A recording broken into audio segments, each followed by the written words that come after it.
Hello everyone, welcome back to my channel Maa Vandana chemistry classes. Last जो हमने part 4 देखा था उसमें हमने प्रोपोर्शनेशन रिएक्शन जो थी, डिसप्रोपोर्शनेशन रिएक्शन जो थी रिडॉक्स रिएक्शंस के अंदर, वो हमारा लास्ट पोर्शन था। आज जो हम डिस्कस करने वाले हैं पार्ट 5 के अंदर, वो इस चैप्टर का सेकेंड लास्ट टॉपिक होगा, जो कि है हमारा redox reaction and electrode process.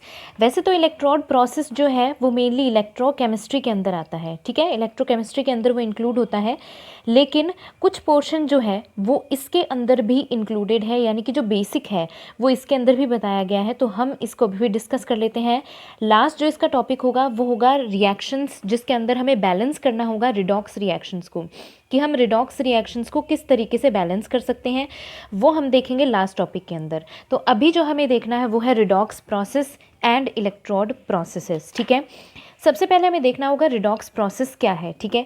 Redox process के अंदर हमें डिस्कस क्या करना है कि किसी तरीके से कोई भी रिएक्शन अगर कंप्लीट होती है तो उसके अंदर रिडॉक्स प्रोसेस किस तरह कंप्लीट होता है। देखिए, एक्सपेरिमेंट्स जो भी हमने किए हैं, जो भी हमने रिएक्शंस देखी हैं, उन सब के अंदर हमें पता है कि किस तरीके से रिडॉक्स रिएक्शन होती है। ऑक्सीडेशन और रिडक्शन दोनों उसके अंदर होते हैं।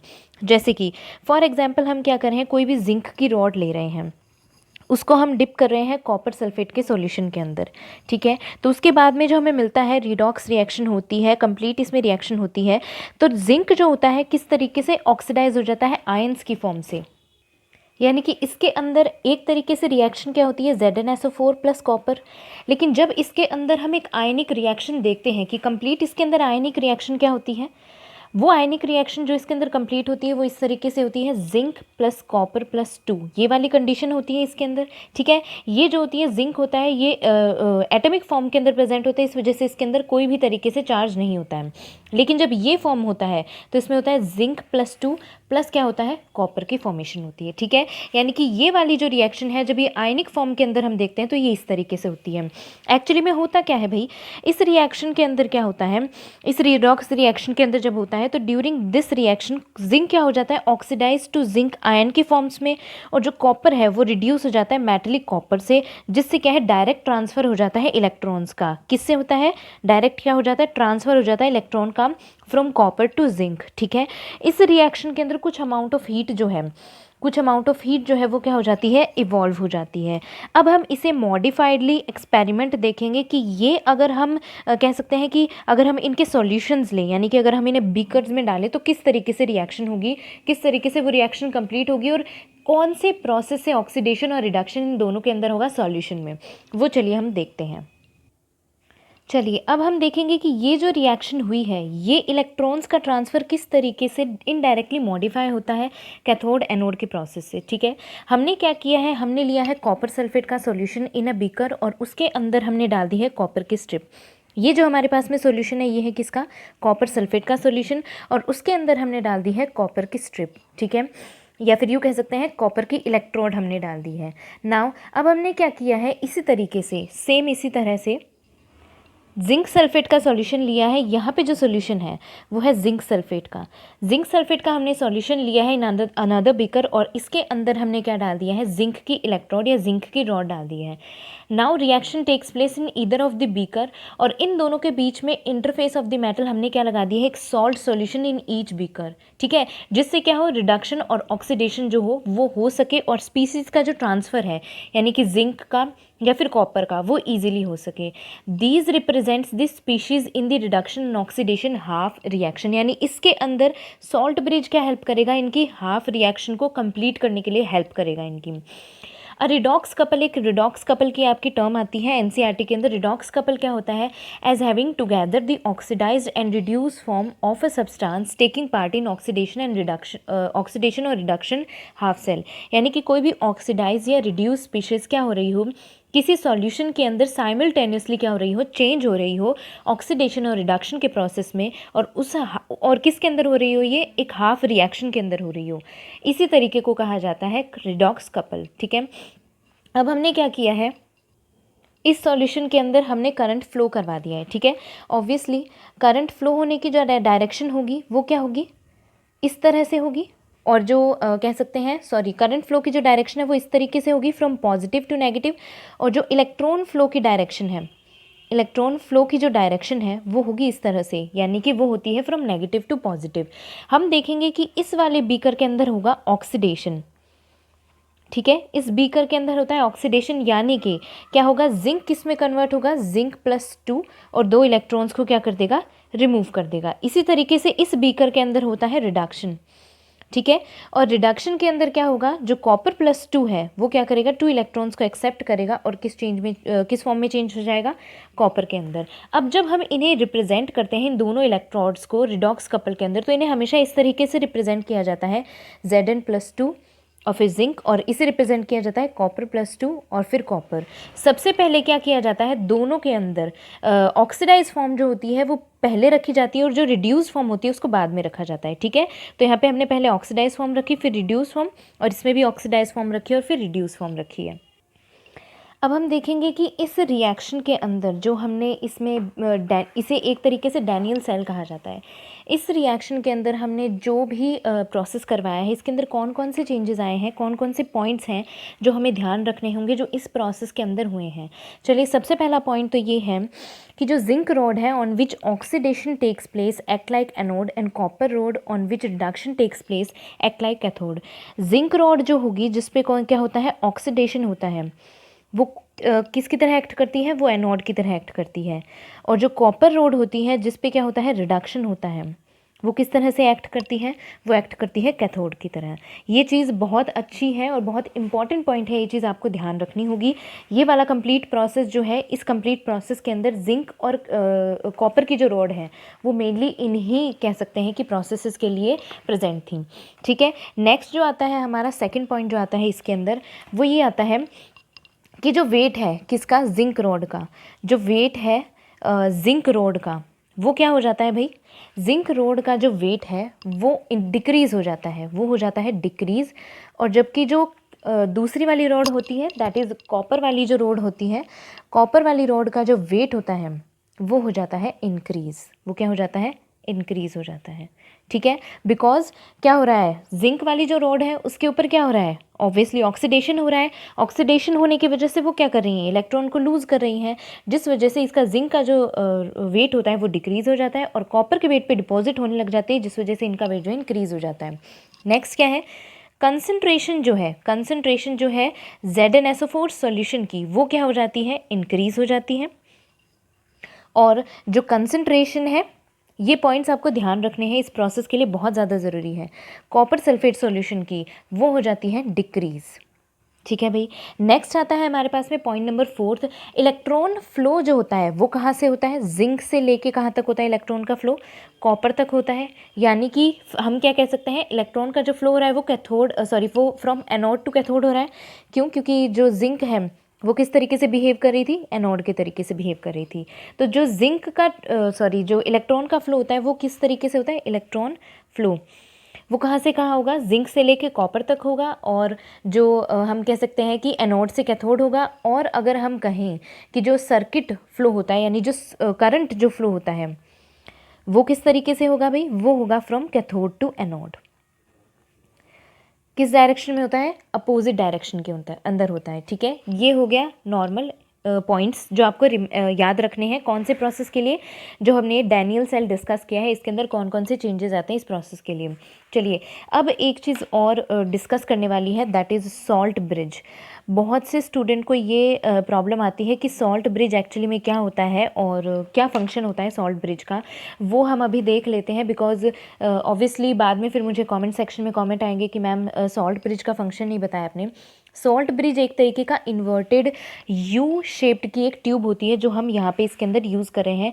यू शेप्ड की, इन्वर्टेड यू शेप्ड की एक ट्यूब होती है जो क्या करती है, दो बीकर को जो कह सकते हैं कनेक्ट करती है, और जिनके अंदर क्या प्रेजेंट हो, ऐसे बीकर्स के अंदर ही उनको कनेक्ट किया जाता है जिनके अंदर सॉल्ट प्रेजेंट हो, या फिर हम कह सकते हैं कि सॉल्ट कौन कौन से प्रेजेंट हो, KCl, K2SO4, इस तरीके के क्या प्रेजेंट हो, सॉल्ट प्रेजेंट हो, या फिर सॉल्यूशन प्रेजेंट हो किसका, अगार अगार का सॉल्यूशन प्रेजेंट हो, या फिर क्या हो, जिलेटिन जिनके अंदर प्रेजेंट हो, ठीक है। ऐसे जो भी सॉल्यूशन होते हैं दो बीकर के अंदर, उनके अंदर इन्वर्टेड यू ट्यूब को डाला जाता है। इसका फंक्शन क्या होता है, इसका सबसे पहला फंक्शन होता है इलेक्ट्रिकल न्यूट्रलिटी को मेंटेन रखना, ठीक है। ये क्या करता है, दो सॉल्यूशन के बीच में इलेक्ट्रिकल न्यूट्रलिटी को मेंटेन रखता है, यानी कि दोनों सॉल्यूशंस के बीच में ये क्या करेगा, आयंस का मूवमेंट करवाएगा from one beaker to another without the mixing of solution. ठीक है। फॉर एग्जांपल इसके अंदर अगर हम मान लेते हैं कि इस दोनों, ये जो दोनों सॉल्यूशन है इसके अंदर हमने जो हमारे पास में सॉल्यूशन है इसमें हमने SO4 डाला हुआ था। ठीक है, दोनों के अंदर सल्फेट था, दोनों के अंदर ही सल्फेट था। तो अगर हम फॉर एग्जांपल इसमें हमने सल्फेट डाला, इसमें हमने पोटेशियम डाला, तो इन दोनों के अंदर आयंस का क्या करवाता है, मूवमेंट करवाता है, जिससे इन दोनों की जो इलेक्ट्रिकल न्यूट्रलिटी है दोनों सॉल्यूशंस की वो मेंटेन रहे। ठीक है। सेकेंडली जो इसका फंक्शन होता है, जो ये प्राइमरी फंक्शन है, सेकेंडरी फंक्शन जो इसके आते हैं वो होता है इनर सर्किट को मेंटेन रखना। एक सर्किट जो होता है वो चलता है एक सॉल्यूशन के आउटसाइड की तरफ।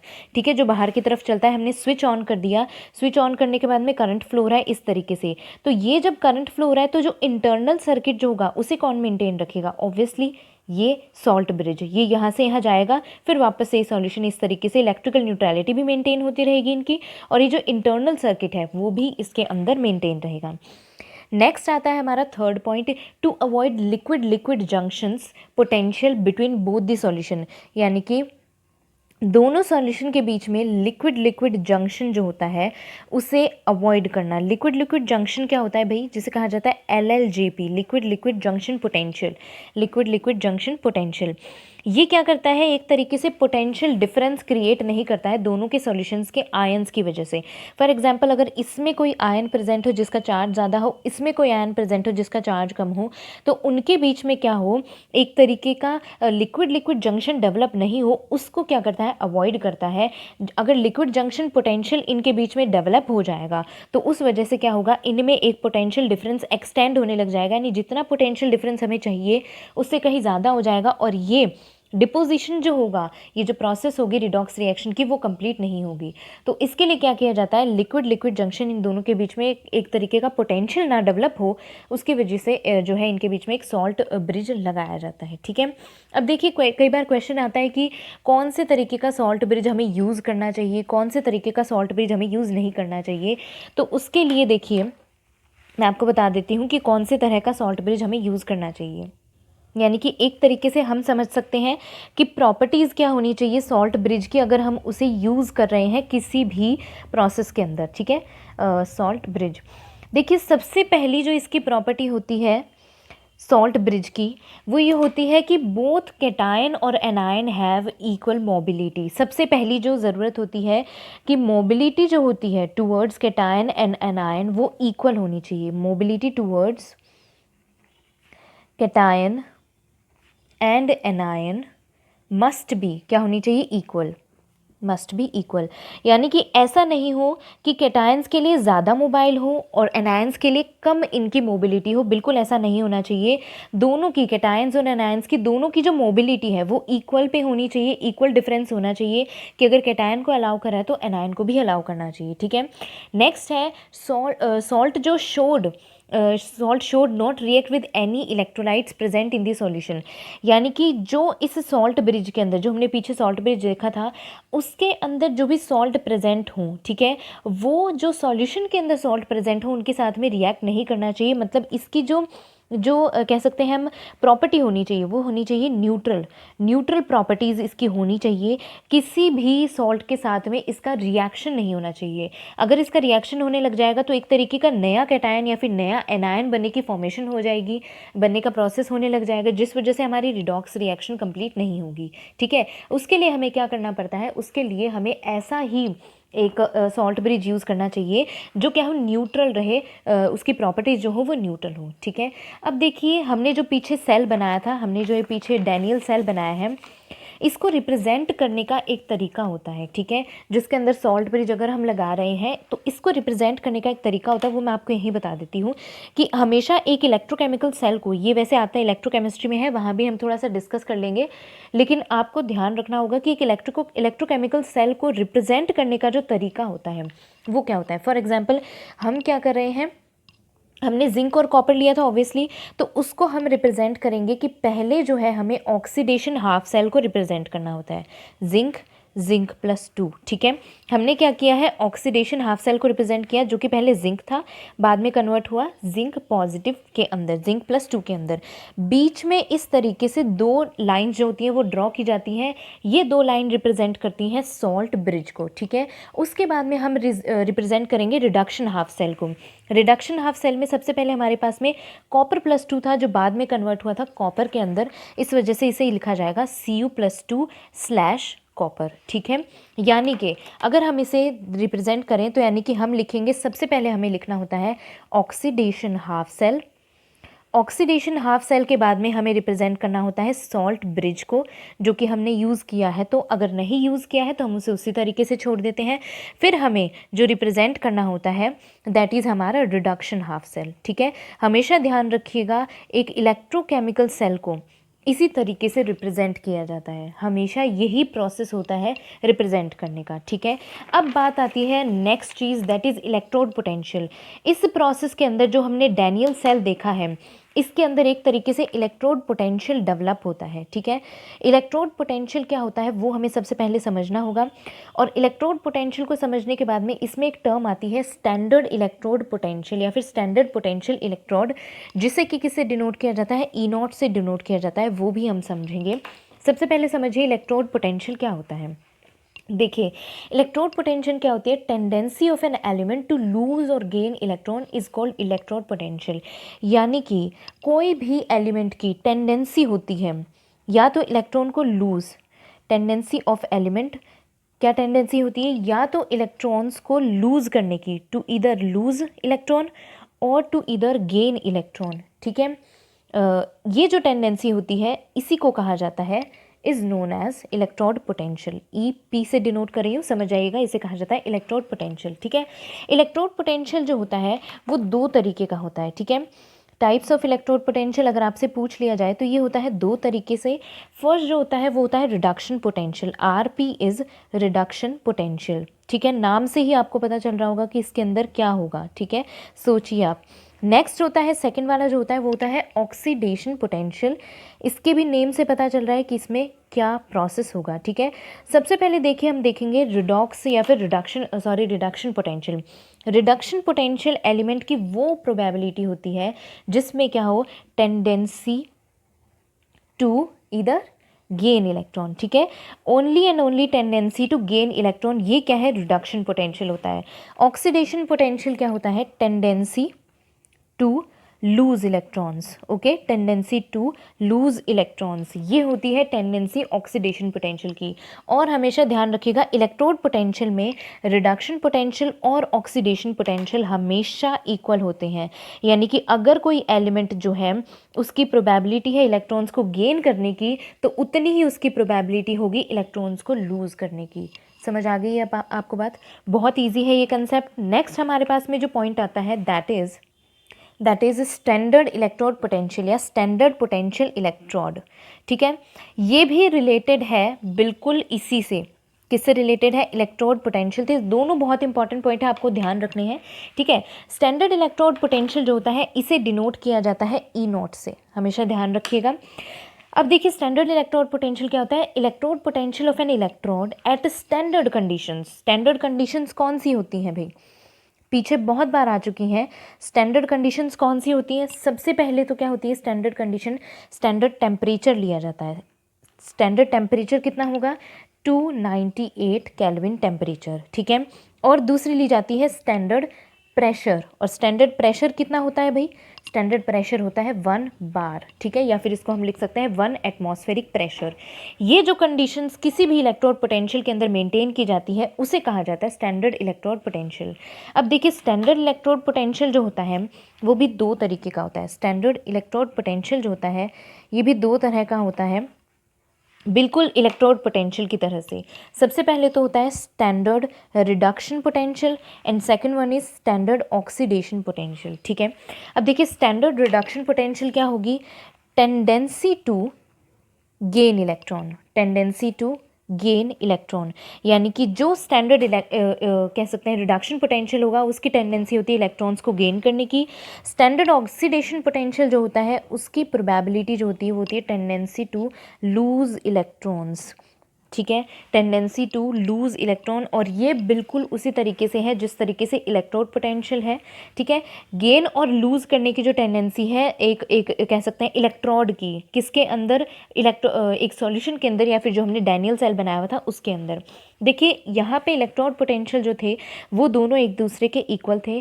स्टैंडर्ड इलेक्ट्रोड पोटेंशियल जो होते हैं वो हमेशा एक दूसरे के नेगेटिव डायरेक्टली इक्वल होते हैं, यानी कि स्टैंडर्ड रिडक्शन पोटेंशियल जो होता है वो इक्वल होता है स्टैंडर्ड ऑक्सीडेशन पोटेंशियल के, लेकिन स्टैंडर्ड ऑक्सीडेशन पोटेंशियल नेगेटिव के अंदर होती है उसकी वैल्यू, तभी दोनों एक दूसरे के इक्वल होते हैं। ये चीज़ आपको बहुत इंपॉर्टेंट है, ध्यान रखनी है।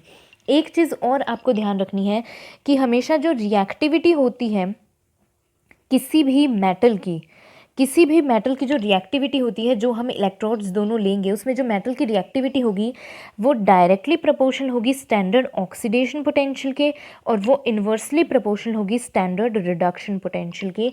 ये बहुत इंपॉर्टेंट पॉइंट है, ये आपको ध्यान रखना है। ठीक है भाई, बहुत इंपॉर्टेंट पॉइंट है ये। एक तो रिडक्शन और एक इलेक्ट्रोड पोटेंशियल, और एक जो आ गया स्टैंडर्ड इलेक्ट्रोड पोटेंशियल। अब देखो हमने जो पीछे ये सॉल्यूशन देखा है इसके अंदर हमें दिखाया गया था, जो आपकी बुक है उसके अंदर एक्सप्लेनेशन दिया हुआ है, वो एक्सप्लेनेशन मैं आपको अब समझाती हूँ। पहले इसलिए नहीं समझाया बिकॉज वहाँ पे आपकी टर्म क्लियर नहीं थी, इलेक्ट्रोड पोटेंशियल और स्टैंडर्ड इलेक्ट्रोड पोटेंशियल। अब वो क्लियर हो गई हैं। तो देखिए, जो पोटेंशियल डिफरेंस एसोसिएटेड होता है दोनों इलेक्ट्रोड के बीच में उसे कहा गया electrode potential. If concentration of each species taking part in the electrode reaction is unity. ठीक है, दोनों के अंदर इलेक्ट्रोड पोटेंशियल के अंदर अगर दोनों रिएक्शंस के अंदर जो स्पीशीज़ पार्ट ले रही हैं वो यूनिटी है, यानी अगर 1 के इक्वल है तो उसमें जो रिएक्शन कैरिड आउट होंगी वो एक तो स्टैंडर्ड टेम्परेचर पे होंगी। स्टैंडर्ड टेम्परेचर हमने कौन सा लिया है भाई, 298 केल्विन्स का। ठीक है, ये हमने लिया है 298 केल्विन्स का, और स्टैंडर्ड प्रेशर पे होगी, और स्टैंडर्ड प्रेशर क्या है 1 एटमॉस्फेरिक बार। तो वो कंडीशन जो होगी वो क्या कहलाएगी, स्टैंडर्ड इलेक्ट्रोड पोटेंशियल। बिल्कुल यही चीज़, यही सेम का सेम एक्सप्लेनेशन आपकी बुक के अंदर दे रखा है, और बिल्कुल थोड़ी सी टिपिकल लैंग्वेज के अंदर दिया हुआ है। ये जो है आपका एक्सप्लेनेशन काफ़ी इजी हो जाता है इसके अंदर। अब स्टैंडर्ड इलेक्ट्रॉन पोटेंशियल की आपकी बुक के अंदर जो है एक टेबल दी हुई है, और उस टेबल को आपको देख लेना है, बिकॉज उस टेबल के अंदर ये दिखाया गया है कि किसका इलेक्ट्रोड पोटेंशियल कितना है। और जो है हम नीचे से ऊपर की तरफ मूव कर रहे हैं उस टेबल में, तो उसमें जो है ऑक्सीडाइजिंग एजेंट की स्ट्रेंथ इंक्रीज़ हो रही है, रिड्यूसिंग एजेंट की स्ट्रेंथ डिक्रीज़ हो रही है। वो आपकी टेबल में उसमें बुक में शो किया गया, आप इजीली देख लीजिए उसको। एनसीईआरटी के अंदर अवेलेबल है। अगर कुछ भी समझ नहीं आता है तो आप मुझे कमेंट डाउन करके बता दीजिए कि मैम हमें उस टेबल में ये चीज़ समझ नहीं आई है, तो मैं नेक्स्ट वीडियो के अंदर उसको एक्सप्लेन कर दूँगी। ओके, अगर आपको वीडियो पसंद आई है तो प्लीज़ मेरे चैनल को जितना हो सके प्लीज़ सब्सक्राइब करिए।